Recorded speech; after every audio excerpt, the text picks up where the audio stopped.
peut-être pousser. Well, hello, everybody. Happy Thursday. Hello, my buddies. Hello, my buddies. I miss that show. Yeah. Anybody ever listen to the Thrilling Adventure Hour? I know they've got some Patreon stuff happening where they're doing like quarantine episodes. Oh, yeah. Yeah. Nice. Eps over Zoom. That's very cute. Mm-hmm. There we go. Oh my gosh. So how's your week been going? You know, not like it's exactly the same as mine. Yeah, it's been a fun ride. We're getting everything ready for the big move. Mm-hmm. So saw a painter, talked to a painter about paint stuff. Yeah, we'll be meeting with a woman from a flooring company tomorrow morning. Mm-hmm. So very excited to put our mark on the space. Yeah. So that's kind of what's happening in that realm. I love it. And otherwise, we're just working, prepping as we can when we get slower moments, because we know that if we don't utilize the slower moments that we have when we have them, it is definitely going to get to a place where suddenly we're moving and we're like, oh my goodness, why don't we have anything ready?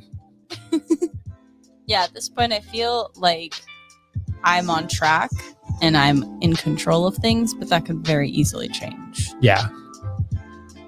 Judging from like previous move stuff, that can change in an instant. Yeah, and I mean, that was house moving. This is business moving. Oh yeah, exactly. Yep.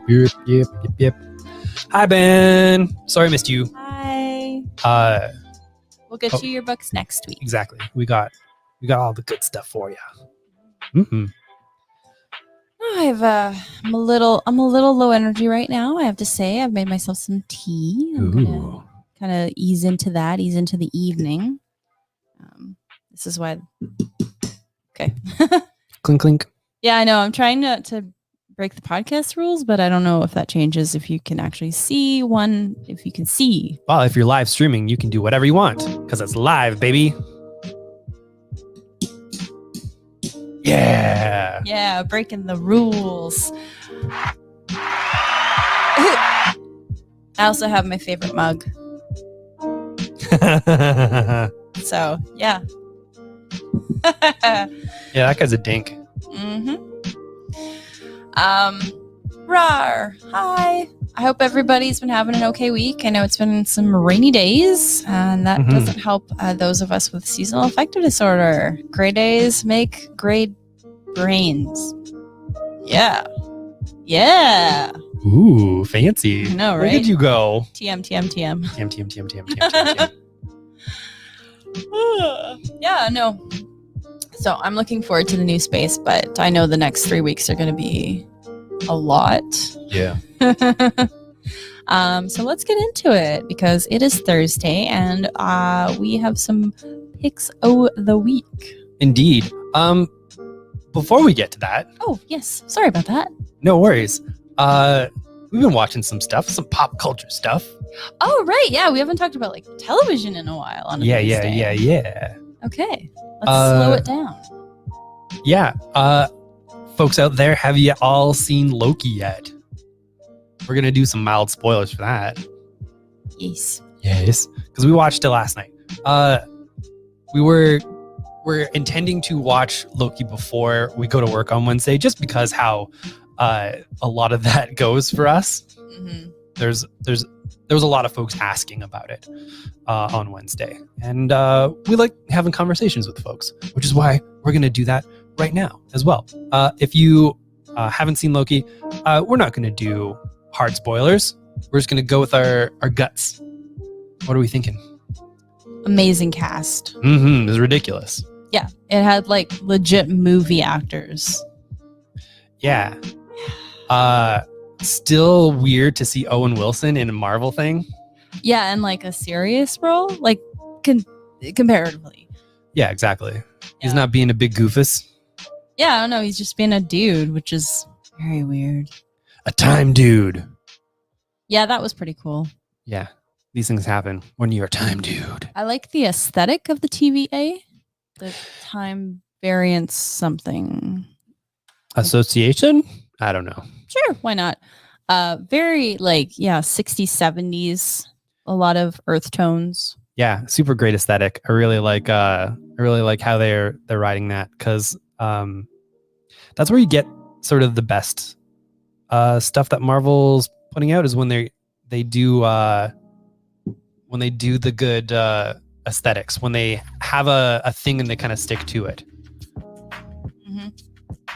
And it looks like they've got some hooks in here, so I'm edging more towards I'm going to enjoy this like a WandaVision instead of just somewhat dreading it like Winter Soldier. Yeah, that was a letdown for me. I will say, I know a lot of people did still enjoy it, so I will not crush your souls. Indeed. It was just like way too much disconnect with the ideas in Falcon and Winter Soldier. It was, ooh, woof, guys. I just wanted to see some trauma buddies bickering for like 8 episodes. Like I don't ask for much.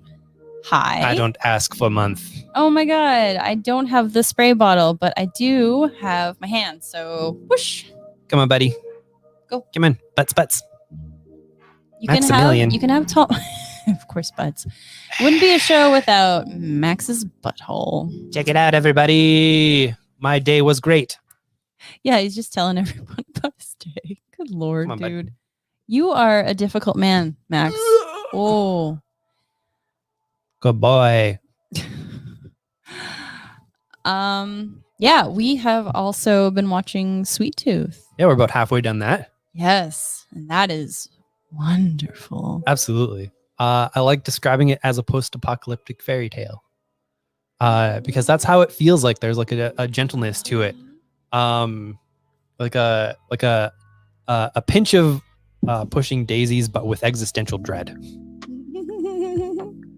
Yeah. Yes, there was a lot of existential dread in Pushing Daisies as well, but there was more of a like happy aesthetic to it. Yeah. No, yeah, I don't know what I would compare it to, but you're not wrong. Mm-hmm. Not wrong.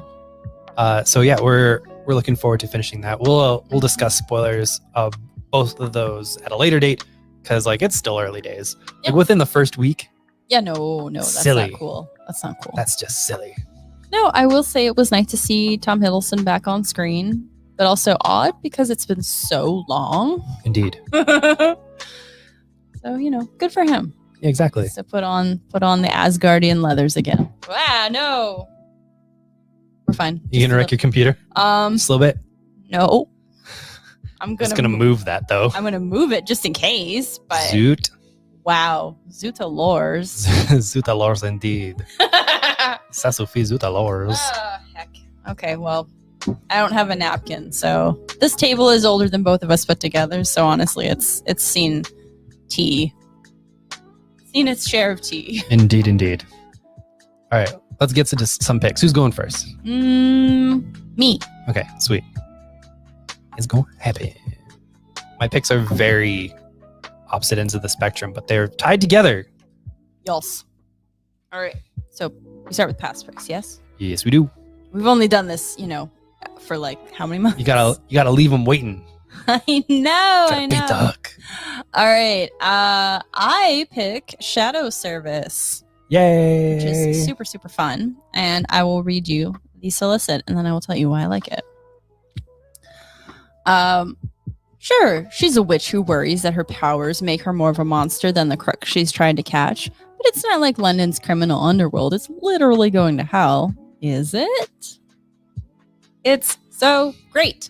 It's got this nice mix of Constantine, Buffy, kind of mixed up with like some gore, some demony things. I'm trying to think of what not the missing link that I'm thinking of, but anyway. This is the one where they work for MI666, right? Yeah, they do. Seriously, this book sold me. Like, I love that. I love that cheap demony crap because I'm just like, yeah, I don't care. Also, she's friends with a talking rat. Yeah, these are Well, He's work colleagues. I don't think they really like yeah, each other. work colleagues. Well, and when you have pull quotes from Kieran Gillen and Cy Spurrier. Yeah, it doesn't hurt. Yeah. A really strong atmospheric dark arts thriller. The font, I was going to say darn arts thriller. Darn. The darn arts. Oh, those darn arts. From Gillen and from Spurrier. Street level occultism, procedural crime, and talking rats. Yeah. Together at last. I mean, it doesn't take much to sell me if there's like a talking animal. And for me, because apparently I'm 6. Yeah, and for me, the hook is just the brilliance of calling it MI666. Like it's it's the simplicity of it. Exactly. Like it's what you need, and the main character is just like trying to get by. It's kind of like when Kate Bishop was trying to be a private detective in like Hawkeye. Mm-hmm. She's not doing a great job, but she's doing her darndest. Exactly. It's that, but like with witches and demons and rats. I love it. Yeah. I definitely want to sit down with this again. Sounds so good. And it will be more than 1 volume. So just heads up if you're like, oh, that sounds great, but is it longer than that? It sure is. Yes. My pick this week is a volume of Criminal, which I love, from Ed Brubaker and Sean Phillips. The fun part about Criminal is they're all standalone stories. You can pop in with the series and get what you are looking for, a good crime story. This one specifically is The Last of the Innocent. It is labeled as volume 6. I will often send this to people as sort of the taster for Criminal. Because this, my friends, is a weird Archie pastiche. Oh, okay. That explains why you would send that. Yeah. So Ed Brubaker wrote this when his dad was dying in the hospital. He was remembering all the times that Ed himself was sick and his parents would get him Archie comics, and he would be sitting in the hospital just sort of like reading this. And so this was a bit of a way for him to deal with what was happening. Ed has written weird Archie pastiches before in his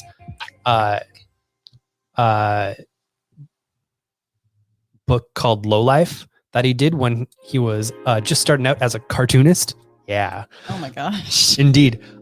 He was part of the late 90s, early 2000s, I'm going to write about my life indie crowd. Oh, the Draw Draw Boys. Yeah, the good Draw Draw Boys. Yeah. Look at my sadness on this page. That's what they call themselves, the good Draw Draw Boys. Well, at the very least, what? Was it Carl Starks? Carl Starks coined that phrase. He's a good Draw Draw boy. He is. Actually, that would have been another pick of mine. Yes. Yeah, 6 sidekicks of Trigger Keaton. Yeah. That was a good one. If I may interject, that definitely would have been a single issue pick of mine. Yeah. We'll probably talk about that one in the near future as well. Oh, buddy. Rend. Yes, I know. Everybody likes to see your bum. Come on. Come on, Max. Eric isn't even here. So this one, Riley Richards got it all. The hottest girl in school and a ticket to the big time. So why isn't he happy now? Why is he getting involved in gambling and drugs and shady characters in the city? And why can't he forget the life he left behind in small town Brookview? And why is he suddenly plotting murder? Ooh, it's like Riverdale before Riverdale. Pretty much. And one of the wildest parts about it is the Jughead character is essentially like transposed to this world, just like has substance abuse problems. And boy, does the Archie character prey on that for the plot continuing. And you're like, wow, you are not a good person. But you know, that's Archie. Archie's not really a good person. They're like, he's the best of us. But no, Archie tends to be like pretty weirdly selfish about his stuff. And you get that here. Very much so. Speaking of which, honestly, I think you can just lead into yours. Yeah, that's fair. So I said my things are are attached. Yeah, they are. Yeah. There's a new Archie one-shot called Everything's Archie. It is done in the classic style. Max. So you got this. But the story is definitely very modern from Fred Van Lente and longtime Archie artist Dan Parent. This, I laughed so many times reading. It is absolutely wonderful. It is Archie digging into the gig economy and finding out about the horrors of late stage capitalism, as talked about in here. Things that I like. Archie yelling, "My hopes and dreams have once again been thwarted by my arch nemesis, late stage capitalism." And there's many references to how he has to juggle a number of hijinks and shenanigans in his life. He just seems to find them. So it is wonderful if you want to experience some old school Archie with a bit of a new school edge to it. Everything's Archie is where it's at, and it's also one shot. I'm gonna see if I can distract the buddy. Okay. So my pick is actually a volume 3. It is a series called Red Mother. And because it's a volume 3, I'm going to read you the solicit from volume 1. After losing her eye and the man she loves in a brutal mugging, Daisy McDonough is left trying to put the pieces of her life back together. Just when she begins to think she can heal, she starts to see strange things through her new prosthetic eye. And the Red Mother sees her in return. This is a fantastic series. So it is 12 issues, 3 volumes. So this is the final volume. So if you like a good softcover trilogy, this is what you want. Yeah. Did he just bite your beard? No. Okay. He was grooming yawned. me while you were doing that. Maybe he yawned. I'm sorry. Anyway, it was the angle. That was a weird question that I had to say all those words together. I really like this. Obviously, I'm gonna say I haven't finished it. I'm only probably halfway through the series, but I definitely am going to own these volumes together because I think they're amazing. Yeah, absolutely. I love the art. I love how scary it is because the Red Mother is terrifying.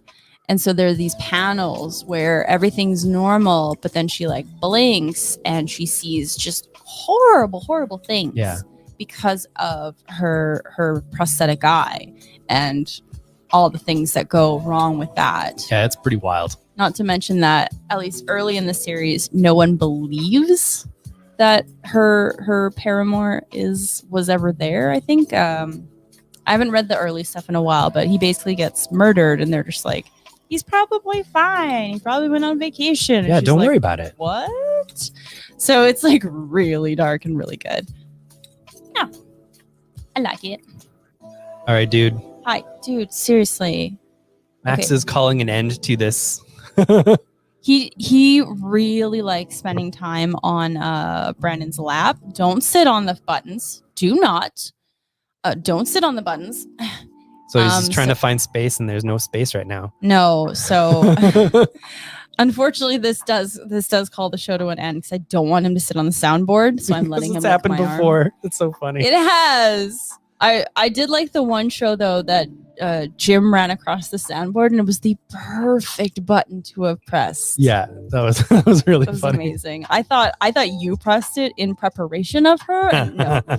Nope. So we're gonna give Max back Brandon and his lap, and we're gonna call it a night because he is pushing against me. He's a very sweet boy, and he would never hurt me, but he definitely wants his tall man back. Yeah. All right, folks. That does it for this episode of Best of the Week. Push. We're gonna talk to you again very soon. Thanks for watching, and nope. Bye. Yeeps.